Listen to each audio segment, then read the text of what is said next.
Hello everyone, welcome to Krishna Talks. Today I'm very excited to bring to you all the guest of the day, Japan's first India-born Asian origin assemblyman Mr. Yogendra Puranik, nicknamed as Yogi Sans. He is also Japan's first India origin gazetted civil service officer. Sir, ये आपके नाम के आगे जो nickname आपने बनाया योगी सांस, हाँ। योगी सांस क्या है? तो योगी सान जो है वो योगी मेरा घर पे कॉलिंग नेम। हाँ। तो अभी योगेंद्र जो है ना वो जापानी में पहली बात तो स्पेल करने में बहुत मुश्किल है। They don't have so many vowels and those double characters kind of. तो इसलिए मैं जापान में मेरा नाम योगी बताता हूँ, और सान जो है वो जापानी में जी करके है, Yogi ji. And if it is a kind of much more high profile, मतलब ऊपर का बॉस, तो योगी सामा। एंड उससे भी ऊपर होगा तो बोलेगा योगी दोनों। तो ऐसा थोड़ा वो लेवल बढ़ते जाता है। तो Yogi san is a much more closer kind of way of calling people. तो सबके नाम के पीछे सान लगेगा।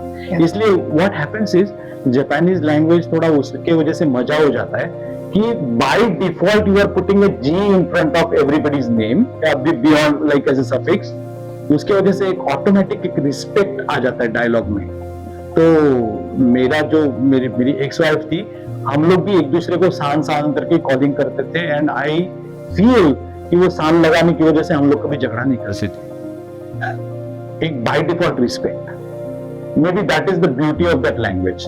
एंड दैट इज, एंड ऐसा होता है ना कि not even today after internet has exploded so much, not everything is there on internet. Same. And Japan is a very sacred country. Same. Not so much written. And again, Japan ने अपना originality बाहर ही नहीं दिखाया है। Japan में सब कुछ अपना ओरिजिनलिटी छुपा के रखा हुआ है। तो वो समझने के लिए there is no book, there is no internet. मैं इतना बोल रहा हूं ना, ये सब भी इंटरनेट पे नहीं लिखा है जी। So you will have to observe and imitate. Let's come to this कि इंडिया और जापान का relationship in next decades, how are you finding it? आगे के दिनों में कैसा आएगा? See, actually क्या है कि ये पास में आना चाहिए। Culturally we are very long friends. मतलब हमारे यहाँ से ही इफ यू सी जापान का culture and lifestyle, I think they are old India. अच्छा। They are old India. And I truly believe that old India was very disciplined. Means if you see our temples, they are marvels.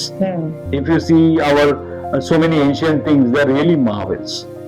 मेरे घर में अभी भी कुछ 200-300 years old books and amazing books. Scripting and वो सब इतना amazing है. But what has happened is we have moved away from that discipline regime. Indiscipline हो गया है, चल जाएगा, हो जाएगा, वो लेट हो गया तो ट्रैफिक को ब्लेम करना है। तो ये जो मेंटालिटी है ना, उसकी वजह से क्या हो रहा है, आई फील कि Japanese people even if they want to come closer, it will be very difficult for them to come closer. Japan आज सिचुएशन जो है, उनको इंडिया एक पार्टनर करके तो जरूरत है, but it's not so easy to come close. On the other hand अभी जापान और चाइना का देखो तो एकदम स्ट्रेटेजिकली चाइना में चला गया, बिकॉज क्या है कि वहां का लोग एक अलग स्टाइल से हार्ड वर्किंग है, one. Number two is culturally close है, तो खाना जो खाते हैं वो भी सेम है, दारू भी एक जैसा ही पिएगा, थोड़ा सा मेंटालिटी सेम है। तो आप चाइनीज टाइम पे जाओगे, there will be all womens working, एकदम टोटल डिसिप्लिन, कोई इधर उधर बीड़ी फीकने नहीं जाएगा और तंबाकू खाने पे नहीं जाएगा। तो इसलिए वहां का मैन्युफैक्चरिंग भी एकदम, वहां पे एक्चुअली कम्युनिस्ट रिजीम है और थोड़ा सा ठंडा है जापान चाइना, तो cleanliness, hygiene, these are part of their lifestyle. तो इसलिए जापान का बहुत सारा कंपनीज वर्क गया, 33,000 कंपनीज। अगेंस्ट दैट इंडिया में नहीं आ रहा है, but I am saying that's not the end of the story. Ultimately India भी उनके लिए मार्केट है, इंडिया में उनको आना ही है। सो मैन्युफैक्चरिंग आ सकता है। Yes, there will be more and more industrial collaborations, there will be more and more academic collaborations, there will be more and more cultural collaborations. ये तीनों डोमेन में there will be growth. Slow होगा but होगा, जब China के जैसे fast नहीं होगा, होगा बट स्लो होगा, बट होगा। There is no other choice, क्योंकि उनको इंडिया मार्केट तो लेना ही पड़ेगा उनको ultimately. That is, so Indian businessman अगर वहां जा रहे हैं, so what is there scope of advancement? और इकोनॉमिक टाइप्स कैसा उनका मतलब ग्रोथ हो सकता है? How can they contribute to Indians, C India and Japan together? Exactly. हाँ। नाउ कंट्रीब्यूशन के हिसाब से कैसा है कि first of all it could be academic contribution और it could be industrial contribution. तो अभी जापान में कैसा है कि पॉपुलेशन कम हो रहा है, सो जापान में काफी सारा यूनिवर्सिटीज में सीट्स फिलअप नहीं हो जाता है, खाली रहता है। एंड प्लस जापान में not so many students are opting for masters and doctoral programmes, बहुत कम है। तो what they are wanting is they are wanting more students who will join their undergrad programs, who will also join their masters and doctoral programs, and also go into research and help Japan to do stronger research kind of. So we slowly and slowly I think Japanese universities will start looking towards India. अभी तक नहीं दिख रहा है वो इतना कुछ, but Indians बच्चे हैं वहाँ पर ज्यादा पढ़ने वाले? हाँ, अभी बढ़ रहे हैं। See, in my times when I went to Japan, hardly 4 or 5 Indians would get scholarships to go to Japan in a year. But now that has been increased humongously kind of. Now there are so many opportunities, but उल्टा है, हमारे applicants कम है, उल्टा है। So even now this time when I'm traveling in India, I give lectures at many colleges. I found that nobody is actually thinking, even aware about that there could be scholarships. तो कोई ढूंढने भी नहीं जा रहा है, कोई apply भी नहीं कर रहा है। So वो अपॉर्चुनिटीज हैं and quite fully funded scholarships हैं, तो उसमें उल्टा पैसा मिलता है। तो आई थिंक जो स्टूडेंट्स को सच में इंटरेस्ट है वो ट्राई करें, उसके साथ ही वो जापानीज सीखने का कोशिश नहीं, they should learn the Japanese. अच्छा, how is that disaster management in Japan? अरे वो तो उनका लाइफलाइन है ना। हाँ। मतलब there are so many earthquakes, earthquake तो हरदम आते जाते रहता है, तो किसी को नुकसान नहीं होता? उसकी वजह से उन्होंने क्या किया है कि फर्स्ट ऑफ ऑल उनका जो बिल्डिंग स्ट्रक्चर्स है, उन्होंने ऐसा स्ट्रक्चर्स बनाया है कि वो ऑलमोस्ट 8-9 रिश्टर स्केल का अर्थक्वेक के लिए दे विल सस्टेन। अच्छा। और बनाते भी ऐसा है कि ऐसा नहीं कि हिल गया तो कुछ तो इधर से गिर रहा है, कुछ तो उधर से गिर रहा है, दे बिल्ड इट इन सच ए वे कि वो होगा नहीं। हाँ। Then और ह्यूमंस को कुछ नुकसान होता है उससे? नॉर्मली लाइक 2011 में इतना बड़ा भूकंप हुआ, नॉट सो मेनी, मतलब अभी सुनामी आया तो there were lives lost in tsunami, lives were lost, वो कुछ भी नहीं कर पाए। वो भी मतलब लोगों का थोड़ा गलती हो गया, they should not have gone towards the sea. अच्छा। बट जब अर्थक्वेक हुआ तो लोग बाहर निकल के they went to lower areas, उसके बाद सुनामी आया तो उसमें फिर lot many lives were lost. But earthquakes we have not, in at least in last 25 years while I am living in Japan, not so many lives have been lost because of the earthquake. कि like कुछ के नीचे के दब के मर गया, building गिर गया, वैसा नहीं हुआ है। अच्छा।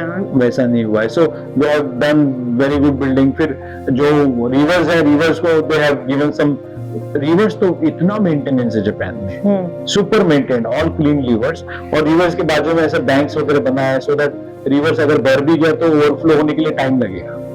तो वो सब काफी अच्छा सिस्टम बना है, government is quite aware about it. Of course recently Japanese government has not been so aggressive, थोड़ा सा स्लो हो गया गवर्नमेंट भी, but government is very conscious about giving good service to their citizens. आप अगर Japan का city office में अगर जाएंगे ना, you will not find like people are queueing up for hours, फटाफट काम करके निकल जाते हैं। मेजरली ऑन टेक्नोलॉजी कैसा है? नहीं, they are based on discipline. मतलब अगर आप जापानीज गवर्नमेंट ऑफिस में जाएंगे, और even in fact if you come to my office, all day I am signing around, I am stamping 200 files, तो सब कुछ पेपर पे चलता है। जापान में they have not gone to the excess end of technology, बड़ा नॉर्मल से चल रहा है। तो धीरे धीरे अभी मेरे ख्याल से थोड़ा सा टेक्नोलॉजी बढ़ते जाएगा, but probably Japan has done it purposely. बहुत ज्यादा पॉपुलेशन कम है ना वहाँ पर, इंडिया से तो बहुत ही कम है। बिल्कुल बहुत ही कम है, बहुत ही कम है। How about like collaboration in industries और एग्रीकल्चर?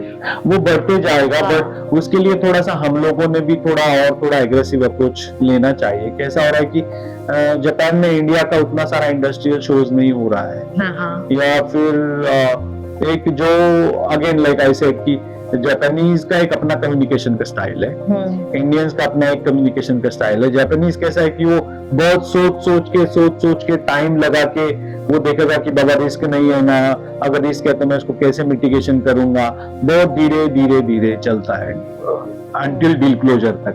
बट जो इंडिया साइड है यार, वो पहले तो ओवर कमिट करेगा, और वो ओवर कमिट करेगा that puts of the Japanese side. उनको मालूम है ये ओवर कमिट कर रहा है, ही इज टॉकिंग लाउड, तो वो ना पुट ऑफ, वो थोड़ा प्रॉब्लम हो जाता है। तो जापानीज कैसा है कि वो they will talk the truth and they will see, they want us to see the risk areas, उसको प्रॉपर्ली हैंडल करके उसको क्लोजर करेगा तो जापानी साथ में काम करने का चांसेस ज्यादा बढ़ जाएगा। इसलिए नॉर्मली क्या होता है कि जापानीज अगर उसको कहीं भी इंडस्ट्री लगाना है, वो क्या बोलता है कि मुझे गवर्नमेंट का एक्सीलेंट सपोर्ट चाहिए, outright support in terms of कि बाबा तू मुझे प्रॉपर इंडस्ट्रियल जोन्स बना के दे तो मैं उधर आऊंगा। अभी largely industries have come into Maharashtra, Tamil Nadu, Haryana and few in Rajasthan. Haryana Rajasthan में तो आउटराइट गवर्नमेंट ने सपोर्ट किया तब उधर क्या है। महाराष्ट्र में क्यों आया? क्योंकि महाराष्ट्र में रिसोर्स है, it is people and plus natural resource, electricity, water यहाँ है, इसलिए महाराष्ट्र में सबसे पहला चॉइस करके आया, ऑर्गेनिकली आया महाराष्ट्र में। But if you see Tamil Nadu, Haryana, Rajasthan, more of inorganic, where government has taken an initiative कि बाबा हमको यहाँ लगाना है। तो उसी हिसाब से अगर महाराष्ट्र इनऑर्गेनिकली करने जाए, I am not sure if it will be equally successful, क्योंकि इफ यू सी तमिलनाडु वगैरह बहुत फ्लेक्सिबली काम करता है। हम लोग थोड़ा रिजिड है महाराष्ट्र में, because we know that we have lot. वो हमारा आईटी के साथ भी ऐसा ही हुआ। Maharashtra was very rigid with IT and everything went out to Bangalore, Tamil and that side. I don't say it's wrong, but Maharashtra has given it away by itself. It was rigid. तो वो rigidity कभी कभी problem होता है, and थोड़ा सा transparency, government system में जो ट्रांसपेरेंसी का इश्यूज होता है, वो इश्यूज को अगर हम लोग ठीक से टैकल करेंगे ना, लाइक कंपनीज आता है, इंडस्ट्रियल जोन्स देखने जाता है, but those industrial zones are not ready, many of times those are barren lands, पानी ठीक से मिलेगा क्या मालूम नहीं, वो लैंड का लेवलिंग भी ठीक से नहीं करता है, रोड्स भी नहीं ठीक से बनाता है, तो you know that puts a question mark. इसलिए आप जब चाइना, वियतनाम ये देश में जाओ, उनका एयरपोर्ट से यू विल फील इंफ्रास्ट्रक्चर अलग से बनाया है, मतलब वियतनाम जैसे छोटा सा देश, but you see that infrastructure, उनका एयरपोर्ट भी देखिए क्या वेल डन एयरपोर्ट है उनका, एक्चुअली वो जापानीज स्टाइल से बनाया है। अच्छा, तो it gives that comfort, right. तो वो हम लोग, आपका क्या कोलैबोरेशन रहेगा? अगर आपका भी एक्स मिनिस्टर है जी फिलहाल, और इंडिया के लिए कुछ करना चाहेंगे आप? मतलब I always want to do, I always and I have been doing, मतलब I have इंडिया been, से आप जुड़े हैं अभी भी, बिल्कुल, और आपका दिल दिमाग तो यहाँ पर है ही, बिल्कुल बिल्कुल। See, my emotions will be always connected to this side. Ultimately मैं जापानी तो नहीं बनूंगा ना 100%, वो तो I am not sure, but that 70-30, 60-40 that will be always there, at least in my generation. तो मैं तो इंडिया से बहुत कनेक्टेड होता हूँ। इंडिया में अभी जापान में मैं इतना सारा इंडियन कल्चरल इवेंट्स करता हूँ, मेरा कल्चर सेंटर ही उसी के लिए बनाया है मैंने, एंड होम फूड भी शुरू किया है। Plus what I do is whenever I get time, I am connected to some college, some university. I am doing, if I am in Japan, I am giving online seminars, I am doing online classes. तो preparation के लिए, या फिर scholarships के बारे में बता रहा हूँ, तो वो करता हूँ। अभी this time also I came to India, we have given lectures at so many colleges and universities. So I want people to get, students to get more aware about it. Somehow industrial, I have not been able to focus more on the industrial side. But going ahead, I would like to, both considering educational industries as well as manufacturing and other industries. दोनों side में I would like to work on that and part. spread awareness about True. sustainable development goals and everything. Exactly. आपका renewable energy के बारे में कुछ कहना है? Renewable energy in Japan and India, हम लोग कैसे काम कर रहे हैं और कैसे इसको grow कर सकते हैं? How can we collaborate? Right. Renewable energy में Japan has done excellent work in solar energy. Yeah. Because they have probably world's most efficient solar panels. Yeah. तो वो एरिया में, and then second thing would be EV cars का batteries में बहुत काम किया है, like Panasonic but EV cars का तो कुछ प्रॉब्लम्स आ रहा है ना, ट्रू। बट वो जापान के बैटरीज का तो पैनासोनिक वगैरह का बैटरीज तो काफी स्टेबल है। अच्छा। एंड दे हैव डन, अभी I also run EV car in Japan, तो मेरा कार को अभी ऑलमोस्ट 6, 7, 8 इयर्स हो गया, एब्सोल्यूट नो प्रॉब्लम, मेरा बैटरी का लाइफ कम हो गया वगैरह से कुछ नहीं लगता है। तो इट्स क्वाइट वेल डन। तो रिन्यूएबल एनर्जी में मे बी सोलर पैनल्स या फिर दिस थिंग विंड टर्बाइन वगैरह तो हमारे यहाँ भी काफी कर रहे हैं, but I see like in many areas we have loads of solar India तो we are doing very solar well farms coming up, solar farms तो बहुत चल रहा है। And then recently in India I heard that good story from a company in Aurangabad, बोला कि solar farms भी लगाएगा और उसके नीचे कुछ special trees लगाएगा which don't need solar energy so much, and again those trees will be some special oils or something जिसका price भी अच्छा मिलेगा। तो I think now India is also going into that league or the next phase of doing things using differently, technology in farming, renewable energy तो मुझे लगता है कि इंडिया में बहुत पावर है ना। वन थिंग मुझे लगता है कि we many times we try to depend on FDIs, external technology। मुझे लगता है ना कि अगर हम लोग सोचेगा ना हमको करना है, which China has done to some extent, like say अभी वो खुद से ही इतना सारा हेलीकॉप्टर बना रहा है, खुद से ही मिलिट्री इक्विपमेंट्स तो चाइना खुद से बहुत सारा बनाता है, हम लोग को थोड़ा एक्सटर्नल हम लोग परचेस करता है। अभी चाइना का मैन्युफैक्चरिंग इतना स्ट्रांग हो गया है, उनका स्मार्टफोन्स, उनका ईवीज, तो I am a firm believer कि Indians are very intelligent. India का लोग खुद से कर सकता है, only thing is we need that discipline and will power कि करना है। And the third thing will be unity, साथ में आके कैसे करना है। We should not do any cutthroat competition. Japan में स्टार्टअप, अभी इंडिया में स्टार्टअप बहुत ब्लूम पे है, like they are trying to educate them to start up new ventures, innovations, ये सब। जापान का कैसा है? जापान में उतना बहुत स्टार्टअप कल्चर नहीं है, because Japan is predominantly large companies, their work cultures and lifelong employments इस जापान का नॉर्मल स्टोरी है। तो बहुत सारा स्टार्टअप नहीं हो रहा है। प्लस एज आई सेड कि जापानी लोग रिस्क के बारे में बहुत सीरियसली लेता है, तो वो स्टार्टअप करने के पहले 2 साल पहले सोचेगा is the thing. On the country India is high energy country, people are ready to take risk, पहले करके देखते हैं, is the kind of approach, and that is what startup approach चाहिए। बट इंडिया का अलग प्रॉब्लम है कि इतना सारा आइडियाज आ रहा है, एंड प्लस इंडिया का अभी lifestyle is on such A level कि अभी तक हमको बहुत ही हाई एंड स्टोरीज का जरूरत नहीं है स्टार्टअप के लिए। We can be still this level kind of, और उसके बाद then we can go to the next stage. तो बट इंडिया में क्या हो रहा है कि startups are not being funded well, काफी सारा अभी लाइक हमारा आईटी कंपनीज तो इतना पैसा लेके बैठा हुआ है, बट उधर से स्टार्टअप फंडिंग इतना नहीं हो रहा है। Maybe Wipro pro I think are doing, but again like Infosys, TCS अभी तक उतना मैं सुनता नहीं हूँ, maybe I don't have right information. But on the contrary क्या हो रहा है कि जापानी कंपनी के पास बहुत पैसा है, एंड वो लोग बाहर देश का स्टार्टअप में फंडिंग कर रहा है। So there are so many like OYO homes and all those startups were funded by Japanese. तो अल्टीमेटली क्या होता है कि कंट्रोल उधर ही जा रहा है। सो आई थिंक कि इंडिया में सोचना चाहिए कि what is the right model, control खुद के पास कैसे रखें, कर करके अगर दूसरे के हाथ में देना है तो वी आर अलाउइंग। पहले हम लोगों का है ना, इंडिया का ब्रिटिश टाइम्स, मुगल टाइम्स से हमारा लैंड इंपीरियलाइजेशन था। Now we are giving away industrial imperialisation कर रहे हैं मेरे हम लोग। तो अभी उनको बोल रहे आओ तुम ही अपना इंडस्ट्री लगाओ और हम पे राज करो, पैसा भी लेके जाओ, हम फिर तुम्हारा नौकरी करेगा।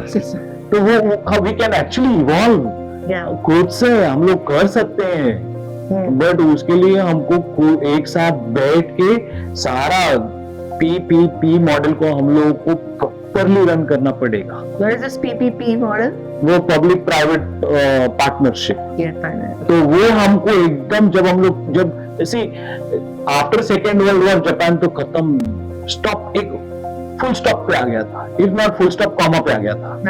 बट देयर पब्लिक प्राइवेट मतलब जापान गवर्नमेंट के पास इतना पैसा कम हो गया था, तभी मित्सुबिशी एंड मित्सुई ये बहुत बड़ा कॉर्पोरेशन था, उनके पास पैसा था।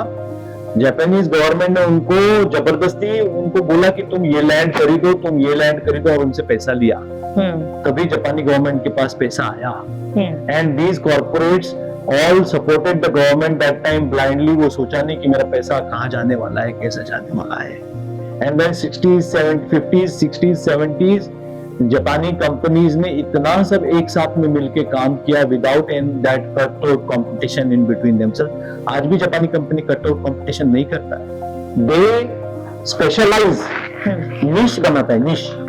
हमको मालूम है कि होंडा का कार अलग है, निसान का कार अलग है, टोयोटा का कार अलग है। They don't compete at all, कभी कम्पीट नहीं करते वो एक दूसरे में। Healthy competition, healthy competition, exactly. वो अपना अपना सेगमेंट बनाता है, सेगमेंट। हाँ, वही चीज में वही चीज बना के, अच्छा तू 200 में दे रहा है, मैं 150 में देता हूँ, अच्छा तू 150 में दे रहा है, मैं 100 में देता हूँ। जापानी कंपनी कभी ऐसा नहीं करता है। लेकिन हमारा आईटी कंपनी इसको देखा ना, वही कर रहा है, सब वही बनाते हैं, सब वही बेचते हैं। तो ये प्रॉब्लम है हमारा। हम लोग उसमें ऐसा यूनाइट होके कुछ तो स्ट्रॉन्ग फ्रेमवर्क्स बनाओ एंड खुद को नॉन निगोशिएबल बनाओ। जापानीज लोग बोलते हैं customer first. For them customer first is only when they are customers. Make them your vendor, वो फिर अपना ही बताएगा, तुमको चाहिए तो लो बोलेगा, क्योंकि उसके पास पेटेंटेड टेक्नोलॉजी है। अच्छा, उसके पास पेटेंटेड टेक्नोलॉजी है। So it was great talking to you. इतना इंसाइट्स है, इतना वैल्यूएबल इंसाइट्स है, इतना इन डीप इंसाइट्स है, जिसके लिए और 2-3 घंटा लगेगा आपसे बात करने में। मे बी पार्ट 2 पार्ट 3 या part 2 we surely invited to, and but next time we should be in Japan. Yeah, Come yes. to Japan to interview me. आप मिनिस्ट्री में आ जाइए, I will come there to interview you. It was great time, and ministry में तो आप है ही हैं। जी। So wish you all the very best for all your future endeavors, and आप बहुत ambitious हैं अपने काम को लेके, and I could see you have so much things to do, you know. Yes. आपका यहाँ you have many, I mean this, you have a big pathway. True. अभी भी आपको बहुत कुछ करना है। I think so, I feel so. तो अभी 4 साल के बाद I am thinking I'll run for chief minister position. In Japan में हम लोग गवर्नर बोलते हैं। जी। We don't have a chief minister, हम लोग गवर्नर होता है स्टेट का हेड। हाँ। Now I have started planning to run for that. अच्छा, तो अभी हाँ, वहाँ पे भी पॉलिटिक्स एंड गवर्नेंस में थोड़ा प्रिपरेशन होता है काफी। एंड अभी वो लेवल पे जाएगा तो मुझे और भी बहुत तैयारी करना पड़ेगा, बिकॉज वहाँ पे टेक्नोलॉजी को गवर्नेंस में कैसे यूज करते हैं? Technology governance rather I said ना कि उनको टेक्नोलॉजी की जरूरत नहीं पड़ता, because there is a discipline in people. हाँ हाँ, मतलब हर चीज को प्रॉपर डॉक्यूमेंट करके रखेगा। Astonishing, maybe next time you come to my office I will show you how people file things, सब कुछ कैसे चलता है। तो उनको गवर्नेंस के लिए टेक्नोलॉजी पे डिपेंड ही नहीं होना पड़ता है। सच में हम लोग सिर्फ रीजंस ढूंढ रहे हैं टू अवॉइड डिसिप्लिन। ये थोड़ा सब्जेक्टिव टॉपिक है, आई नो, बट सच में मतलब आई विल शो यू कि जापान में without technology they are governing things. अच्छा, विदाउट टेक्नोलॉजी मेरे ऑफिस में तो सब कुछ कागज पे चलता है। एआई वगैरह आ रहा है, how much is Japan influenced with? Not so much. In fact जब मैं देखता हूँ कि जापानीज लोग देखते हैं या गवर्नमेंट देखता है कि कैसे इसको रोके, and that is what is happening in some other countries as well, in Europe, in Australia. हाँ हाँ, वो लोग बोल रहे हैं कि नहीं ये सब बच्चों का हाथ में देने का जरूरत नहीं, बिकॉज एटलीस्ट एजुकेशन में तो जापान में ये डिबेट है कि एआई बच्चों के हाथ में दे या ना दे। Because what they are saying, एक बार एआई हाथ में दे दिया, उसको होमवर्क दिया, वो होमवर्क एआई पे करके आएगा। उसको बोला है कि लेटर राइटिंग कर, ऐसे राइटिंग कर, वो बोलेगा एआई में लिख के लेके आएगा। ट्रू, कितना उसको एक्सेप्ट करना और नहीं एक्सेप्ट करना, एग्जैक्टली, वो नॉर्म्स अभी तक रेडी नहीं है। तो हाँ। जापान में अभी तक AI has not come into educational institutes so much. Unfortunately, मतलब मेरे भी स्कूल में ऐसा है कि काफी सारा बच्चा लोगों को मालूम ही नहीं है AI क्या है। अच्छा, तो वो लैपटॉप और टेक्नोलॉजी यूज करते हैं? अभी लैपटॉप से ज्यादा टैबलेट्स यूज करते हैं। हाँ। तो इनफैक्ट गवर्नमेंट ने ऐसा किया कि कुछ दिन पहले, कुछ साल पहले, government has introduced tablets in from grade 7 to grade 9। Government he tablet देता है बच्चों लोगों एट गवर्नमेंट कॉस्ट। बट उसमें से क्या होता है, बच्चा लोग एसएनएस ही ज्यादा करता है। ऑफ कोर्स कुछ टूल्स में they have got better, presentations भी अच्छा बनाने लगा है, but dark side of Japan is कि उनका एजुकेशन में आईटी एजुकेशन नहीं है। Until 12th grade there is almost zero IT education. तो अभी हम लोग, मैंने अभी मेरे स्कूल में एक्स्ट्रा करिकुलर डीएक्स प्रोग्राम शुरू किया है, डिजिटल ट्रांसफॉर्मेशन। ट्रांसफॉर्मेशन। मतलब ऑफकोर्स उसमें मैं आईटी सिखाता हूँ, फिर स्क्रीन डिजाइनिंग कैसे, पहले तो नीड गैदरिंग कैसे होता है, फिर नीड एनालिसिस कैसे होता है, फिर उसमें से वर्कफ्लोज कैसे डेवलप होता है, फिर स्क्रीन कैसे डेवलप होता है, तो उनको ये सब मैं सिखाता हूँ।